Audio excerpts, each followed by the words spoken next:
చాలాసార్లు ఇద్దరు ఏక మనసు లేకపోతే పక్కన నడవలేరు, కలిసి నడవలేరు.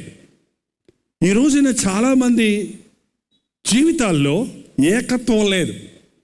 భార్యాభర్తల్లో ఎక్కడ చూసినా తగాదాలే, ఎక్కడ చూసినా గొడవలే. కలిసి ఒకింటనే ఉంటారు, వండుకుంటారు, తింటారు, అవసరమైతే డబుల్ కాట్ మీదే పడుకుంటారు, కానీ మాట్లాడుకోరు, కానీ మనసు కలవదు. యథావిధిగా పిల్లలకి అంటారు, కుటుంబం నడుస్తుంది అనుకుంటుంటారు, కానీ ఏక మనసు లేదు, సంతోషం లేదు, ప్రేమ లేదు, ఐక్యత లేదు. కారణం ఇద్దరి మనసులు కలవటం లేదు.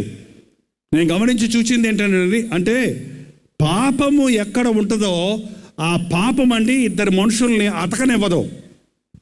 ఇరువురి మనస్సులు మాత్రం కలవు. ఇరువురి మనస్సులు కలవాలంటే యేసుక్రీస్తు ప్రేమ అక్కడ ఉండాలి. పాపం మనల్ని వేరు చేస్తుంది. హనోకు దేవునితో నడిచాడు. దేవునితో నడిచేవాడికి దేని గురించిన దిగులు ఉండదండి. దేవునితో నడిచేవాడికి దేని గురించిన భయం ఉండదండి. దేవునితో నడిచేవాడికి ఏ కొరత ఉండదండి. దేవునితో నడిచేవాడికి ఏ అపాయము రాదు.